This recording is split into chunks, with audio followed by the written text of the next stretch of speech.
America, we got to get back to doing what's expected of us as free citizens in this democracy. That means being tolerant, being respectful, staying informed, and being engaged.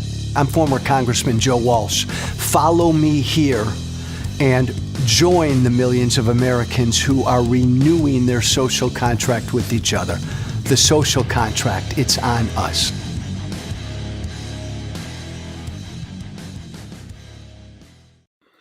I probably look like shit this Friday morning. I feel like it. I'm working on very little sleep. I stayed up way too late last night. I'm too old to do that. I was on TV very, very, very late. I was on TV with a friend of mine who he and I disagree with where things are politically these days. We disagree with where my former political party is these days. And we went at it on CNN last night, and it was late. And then I got home late, and then I couldn't sleep. And I've been up, stayed up most of the night. So there's that.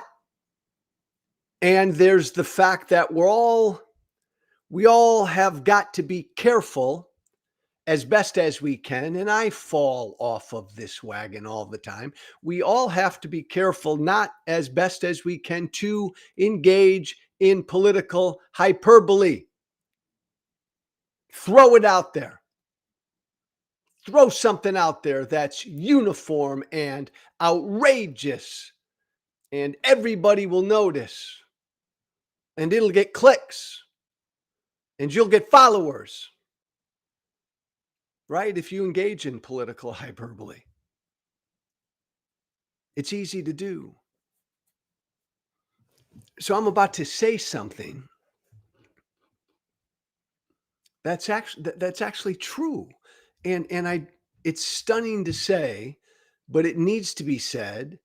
And I know some will interpret this as political hyperbole. I'm just saying this to get attention. It's not the truth, man. I'm exaggerating, I'm bullshitting, I'm lying. But no, I don't believe that. Here it goes. In America tonight, in Trump's America tonight, there will be a hell of a lot of children in Trump's America tonight who will be afraid to trick or treat, who will be afraid to enjoy Halloween. In fact, I think tonight there will be children who will not trick or treat, who will not partake in Halloween because they're afraid, their parents are afraid, their neighbors are afraid. This is Trump's America. Certainly, it's clear in one of America's largest cities, the city of Chicago, my hometown of Chicago, there will be children afraid to trick or treat. Afraid if they go out, their moms and dads are going to be detained by these masked federal agents. There are children in the city of Chicago who will be afraid to trick or treat tonight because they're afraid of these masked federal agents on the streets of Chicago who might nab them and grab them. That's not political hyperbole. That's the state of things in the city of Chicago. There are children, parents and children, families in the city of Chicago tonight. Trump's America in the city of Chicago tonight, afraid to trick or treat because they're afraid of being tear gassed or having some other chemical agent thrown out there on them in their neighborhood.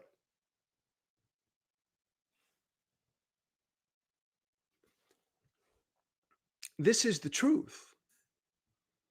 We know it's the truth in Chicago.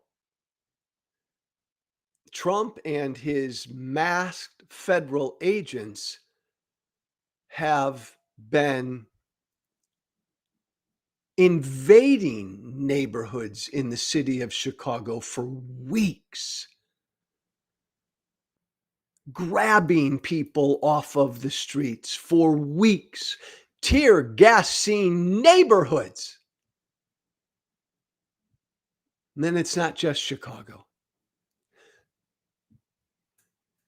But we're at a point now in America this Halloween. Think about this. Think about this, not hyperbole. Trump's America,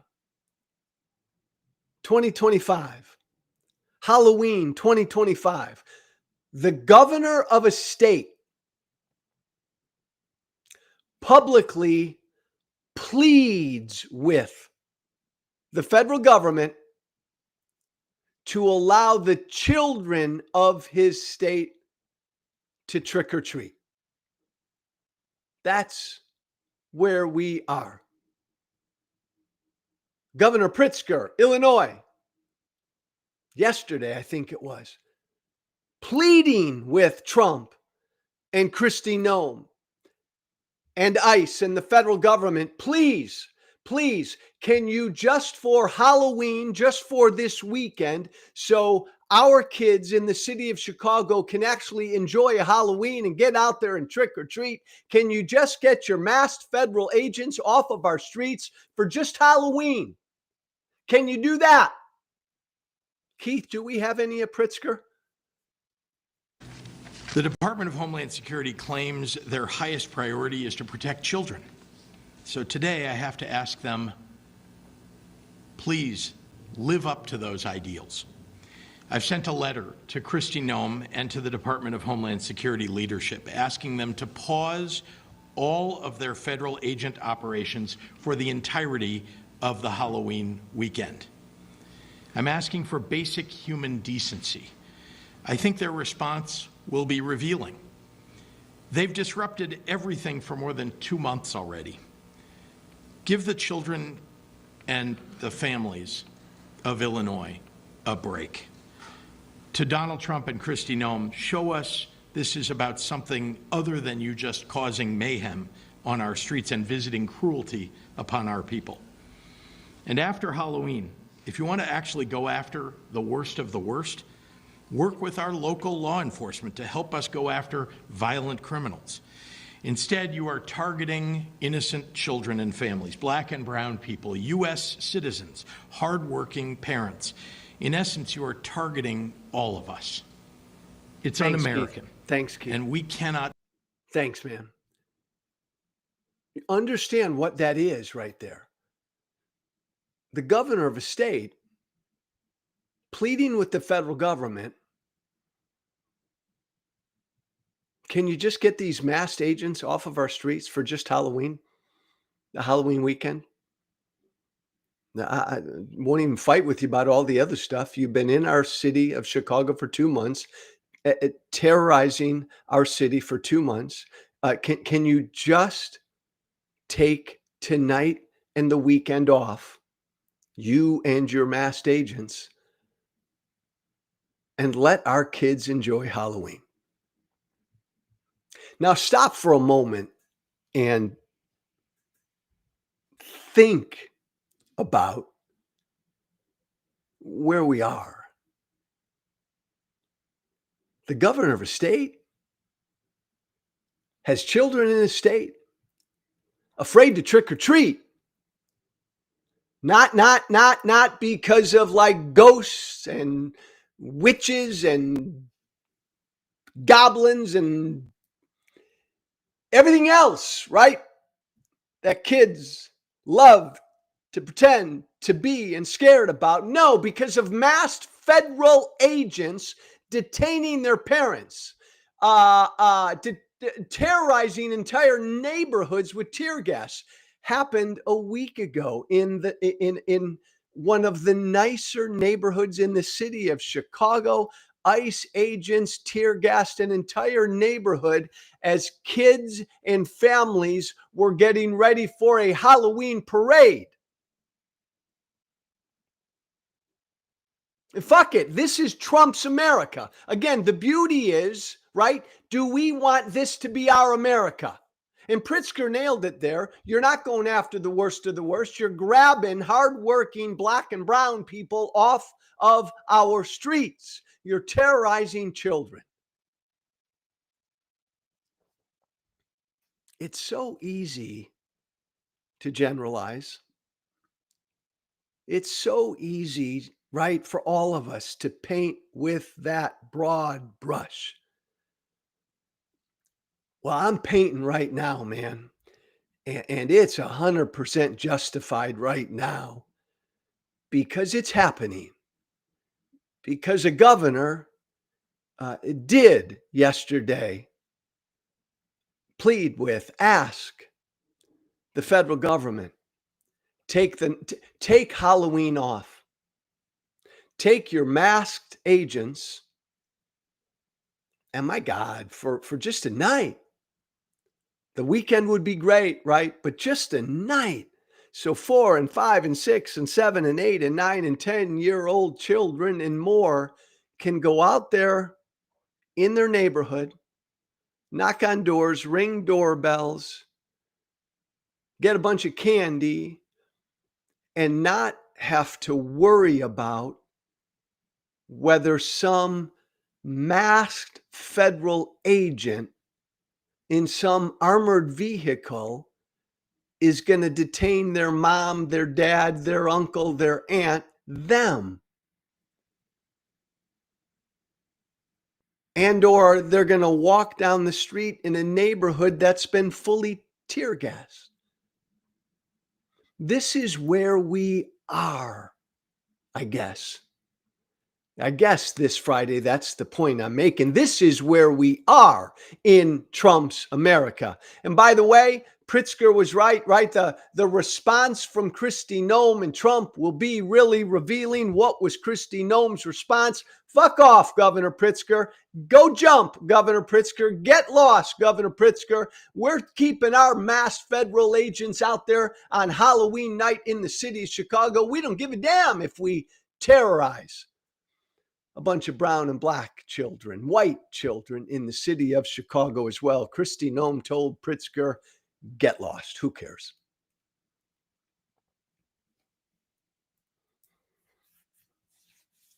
While it remains so, the beauty of our system, the beauty of our country, our government is that we have the last say. We have the last say, right? Is this the America we want? It's the America we have right now. It's not just Chicago. It's in every town and city and rural community these masked federal agents have gone into to disappear brown and black people off of our streets.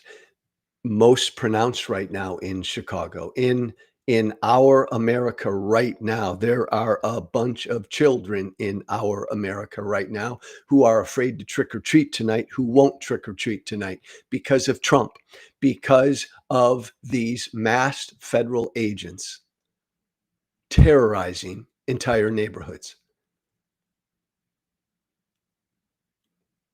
This must not be our America. And assuming there's a midterms election next year, we get to decide if we want this to be our America or not. Trump's America. Children going hungry. I mean, my God, this government, just think about where we are, right? Government shutdown, no Congress. Right? America no longer has a Congress. The House of Representatives, basically, they've been out of session for decades, weeks and months. The House of Representatives basically put up out of business. They're out of business sign. They're not working. The government shut down. Health insurance coverage before the end of the year will go bye-bye. For the first time in the history of food assistance, the history of SNAP, the Supplemental Nutrition Assistance Program, that aid, that assistance, that food assistance, as of midnight tonight will be gone because of the government shutdown.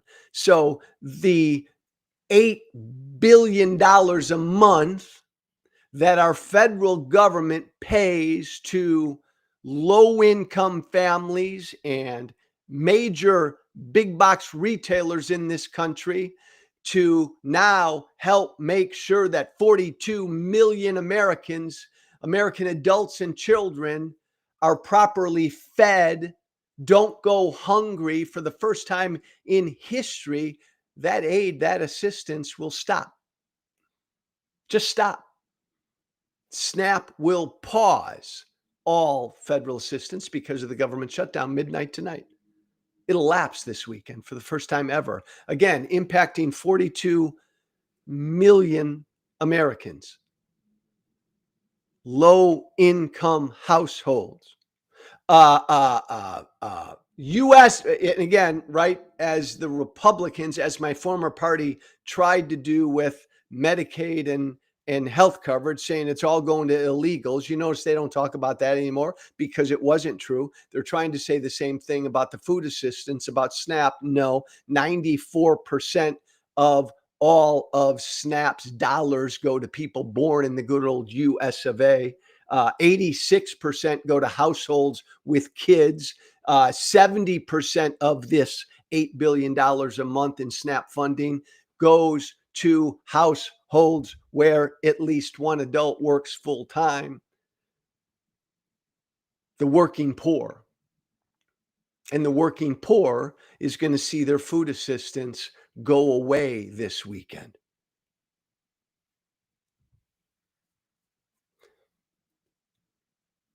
And this whole shutdown thing isn't complicated. I know that privately Republicans are panicking right now, and they've been panicking for a while because the Democrats have held firm. This isn't complicated. I want to be really straightforward. The Republicans control the entire federal government. They have from the moment Trump was sworn in. Trump's nowhere to be found. I mean, government shutdown, right? Usually, right? As even Trump said, I think during the last shutdown before Trump was president, Trump said, it's the responsibility of the president. He's got to put everybody in the White House, lock the door, and get a deal done. Get a deal done. That's what Trump said so many years ago. He was right. Trump's been AWOL. Nowhere to be found. Utterly disengaged. The president of the United States. When the federal government shuts down, look, it's the president. The president has the power to put people in a room. Trump could have done this weeks ago and said, we're not leaving until we come to a fucking deal and keep the government open. Trump didn't do that. He hasn't done that since. He's been nowhere to be found. Take of that what you will. Mike Johnson, Speaker of the House Republicans, I'm not exaggerating. They're closed. The House of Representatives is not open for business. They've been out of session something like 84 of the past 90 days. They're out of session. They've stayed out of session. I don't know. They don't want to have to. The Arizona Congresswoman, right, who won 39 days ago now, still hasn't been sworn in. They're out of session. They don't want to swear in a duly elected member of Congress. I don't know why, because they want to keep the Epstein files hidden. Is that where we are? Kids are going to go hungry. Kids are going to begin going hungry this weekend because Donald Trump said, I don't want the Epstein files made public. What to think? What to think? And I know it bothers people when I say Republicans control the House, they control the Senate, they control the White House, they control the federal government. The federal government's been shut down. So who's responsible? I don't know. Play with that. Republicans control the entire federal government. The federal government is shut down. So who's responsible? And they love to say, right, everybody, MAGA and Republicans love to say, well, Joe, They need, Joe, that's disingenuous. Republicans need 7 votes, Democratic votes in the Senate, because it takes 60 votes in the Senate to pass anything. Well, if that's true, again, that's up to Republicans to cut a deal to get those 7 Democratic votes. But as Trump said on his way home from overseas last night, get rid of that 60 vote margin. Get rid of the filibuster. Simple majority. Republicans, you've got a simple majority in the United States Senate. You've always had a simple majority in the United States Senate. Get rid of that 60 vote threshold, the filibuster. Get rid of it. Keep the government open. But Republicans don't want to do that. And the truth is, many Democrats don't want to do that as well, because Senate Democrats love the tradition of that 60 vote threshold. Senators love to think that makes them kind of special and above the simple House, where the simple majority rules, to which I say, screw that. Screw that institutional tradition of a filibuster. If I were the Democrats from the beginning, this is what I would have said. You have a majority in the Senate, a majority in the House. Get rid of the filibuster. If I were the Democrats, this is what I would have said. If I were a Senate Democrat or a House Democrat, at the very beginning of the shutdown, I would have said, balls in your court. You got the majorities in both houses. Keep the government open. Get rid of the filibuster. Get rid of it. Who needs that institutional piece of crap anyways? But Senate Democrats and Senate Republicans both want it.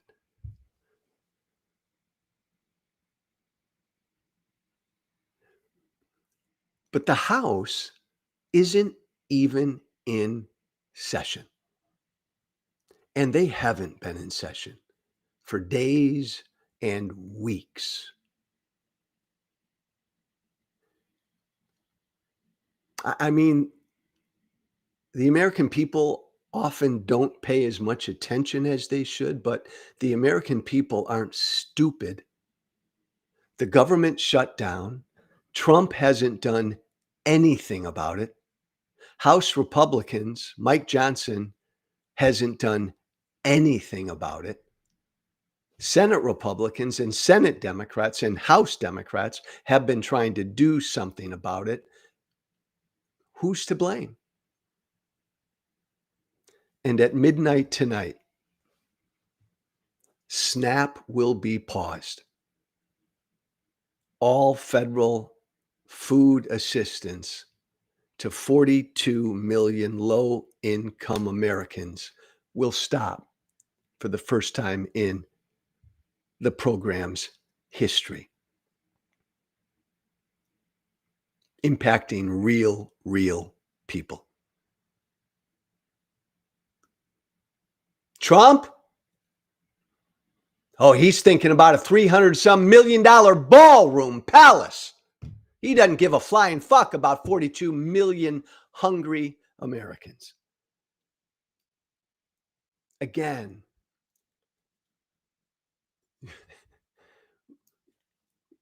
what kind of an America do you want? What kind of an America do you want? I gotta just show one more thing before I get out of here today. It,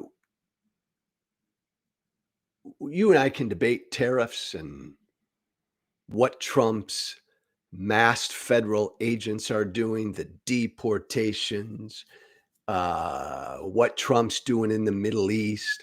You and I can debate Trump policy by policy by policy by policy. And that's fine. And that's the way it should be.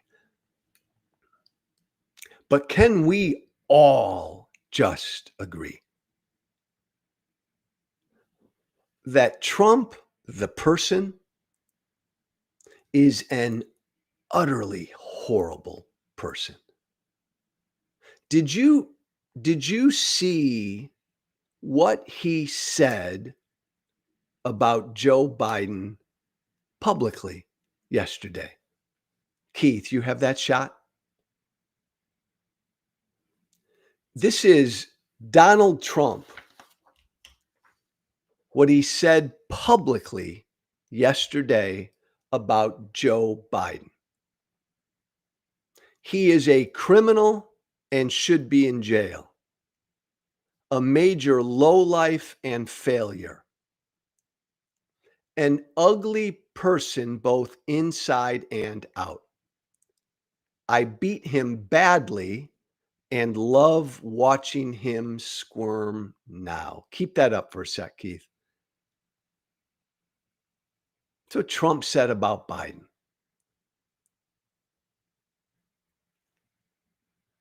What a horrible thing to say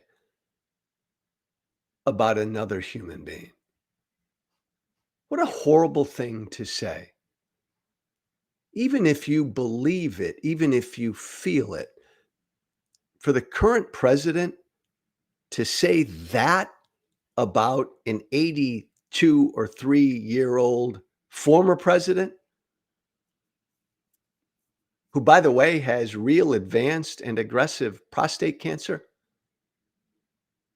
who, by the way, to his fault, Biden, again, to his fault, treated Trump as graciously as you can treat a fellow president. But think about this. Trump said that about Biden. An ugly person. I mean, everybody listening to me right now, even MAGA, you couldn't stand Biden. You didn't like anything Biden did. I get it. I get it. I get it. Is Joe Biden an ugly person, both inside and out? Is Joe Biden a major lowlife and failure? Even if you disagree with everything Biden's done? Biden, who's battling advanced cancer right now, and Trump says, I love watching him squirm now. No, no, I'll not. There's no debate here. You can debate how successful Trump's been. You can debate, again, all of his policies. And we can debate how historic he's been, and again, what an effective political leader he's been. All of that stuff, fine, fine, fine. There's no debate. There's no conversation to be had on whether Donald Trump is a good or a bad human being. A good human being, a decent person, does not say that about his predecessor. Trump is the worst of us. On that, there's no debate. I saw that quote and I just, thanks, Keith. Nothing Trump says surprises me, but I saw that quote and I just shook my head, and it made me so sad, because I know damn near the entire country disapproves of a president describing another president like that, but half the country won't admit that publicly. He's an utterly horrible human being. We elected the very worst of us. On that, there's no debate. Subscribe to my Substack. Got a great piece out today. Somebody wrote a piece earlier this week, thanks, Keith, about how the Never Trumper movement is a big failure. And he went after me and a bunch of the Never Trumpers. And so I responded with a piece, just, hello? No, never Trump didn't fail. America's failed. Read it. It's a really cool piece coming out today. Social Contract with Joe Walsh.substack.com. That's my Substack. Become a subscriber if you'd like. It would sure help keep my voice out there. If you'd like to send me an email about anything, please do. I should move this way. There, see that little spot over there on over my shoulder? That's Fern. She's my foxhound. Fern is sleeping on the bed. There's my email, the social contract with Joe Walsh at gmail.com. The social contract with Joe Walsh at gmail.com. Hope you've had a good week, and I hope you rest and relax a little bit this weekend. I know I will try to as well. Thanks for listening, everybody. Be brave. Thank you for listening. Remember to listen, share, and follow The Social Contract with Joe Walsh on Apple Podcasts, Spotify, and everywhere great podcasts are found. And be sure to leave a 5-star review. This has been The Social Contract with Joe Walsh.